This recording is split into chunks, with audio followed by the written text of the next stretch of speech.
par la musique et par nos voix, louange à lui dans les hauteurs. Alléluia, Alléluia, Alléluia, Alléluia, Alléluia, Alléluia, Alléluia, Alléluia.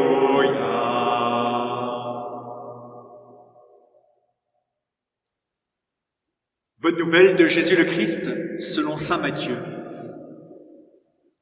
Après le sabbat, à l'heure où commençait à poindre le premier jour de la semaine, Marie-Madeleine et l'autre Marie vinrent pour regarder le sépulcre. Et voilà qu'il y eut un grand tremblement de terre. L'ange du Seigneur descendit du ciel, vint rouler la pierre et s'assit dessus. Il avait l'aspect de l'éclair, et son vêtement était blanc comme neige. Les gardes, dans la crainte qu'ils éprouvèrent, se mirent à trembler et devinrent comme morts. L'ange prit la parole et dit aux femmes, « Vous, soyez sans crainte.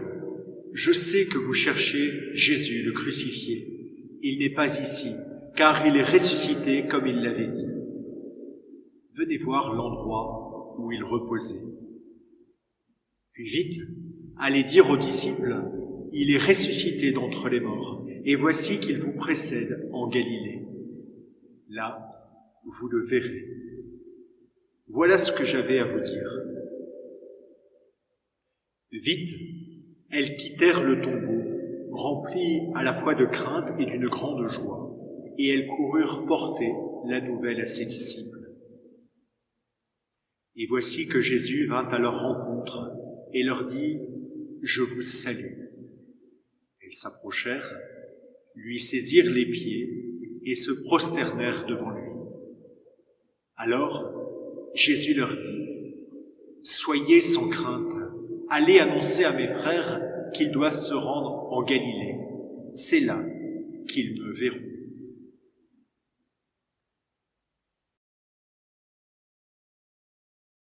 Ce passage de l'évangile de Jésus-Christ selon saint Matthieu que nous avons entendu a été proclamé cette nuit, au cours de la veillée pascale.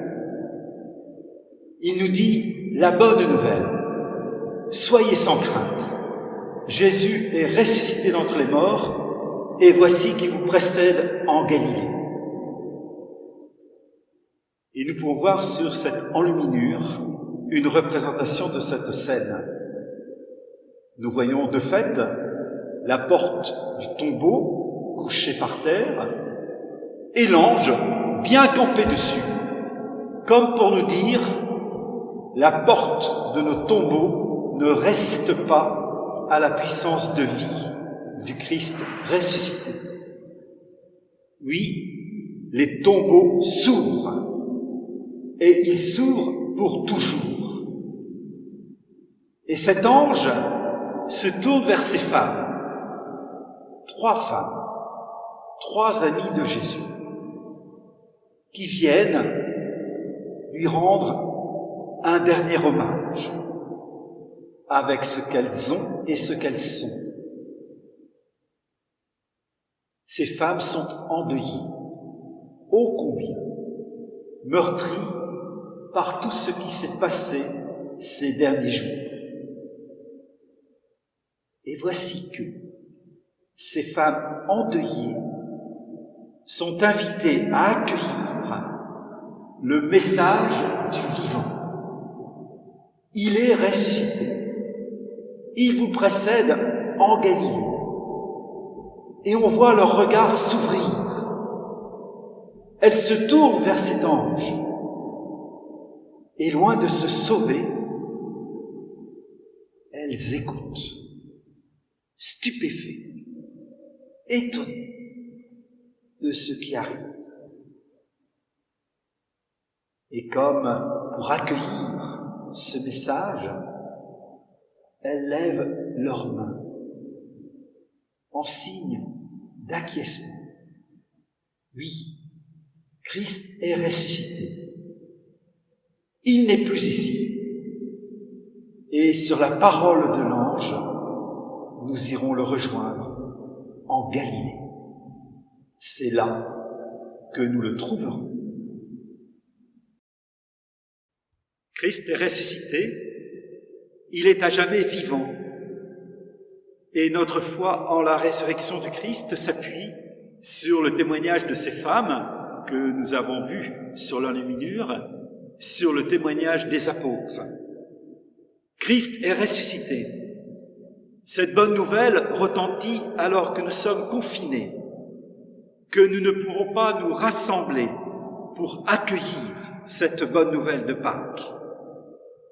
Christ est ressuscité malgré la crise sanitaire que nous vivons. Cela signifie que cette crise n'est pas le tout de notre vie. Nous combattons le virus par des moyens médicaux et légaux, et cela est ô combien indispensable et nécessaire.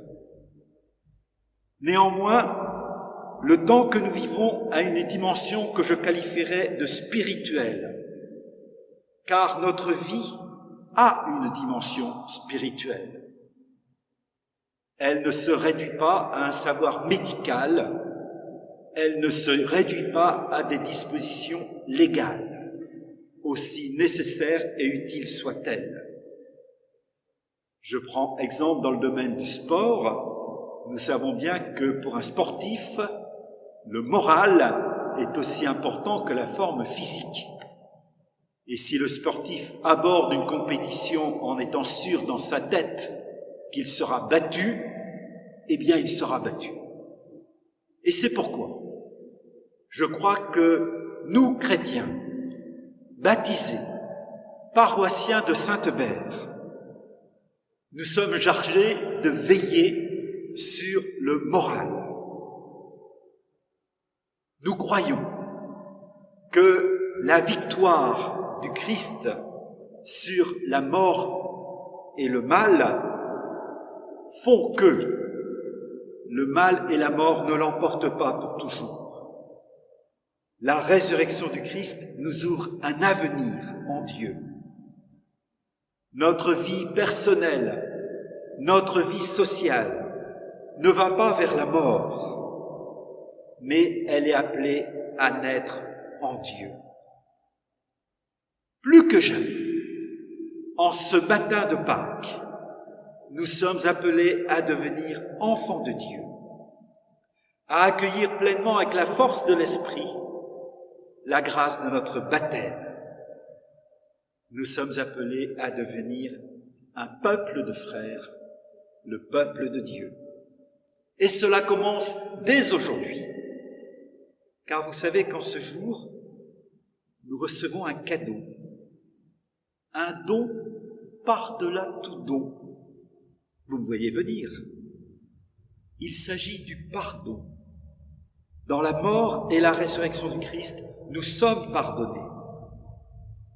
À la suite de Pierre, de Paul, qui ont renié et combattu le Christ, mais qui ont reçu son pardon, nous sommes appelés à témoigner de cette grâce du pardon qui nous permettra de poursuivre la route par-delà la crise sanitaire que nous vivons.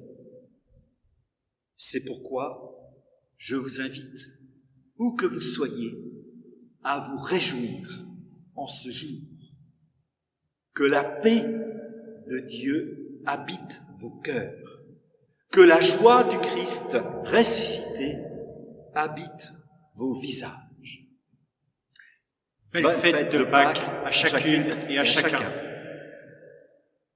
Alléluia, Alléluia, Alléluia, Alléluia, Alléluia, Alléluia, Alléluia, Alléluia.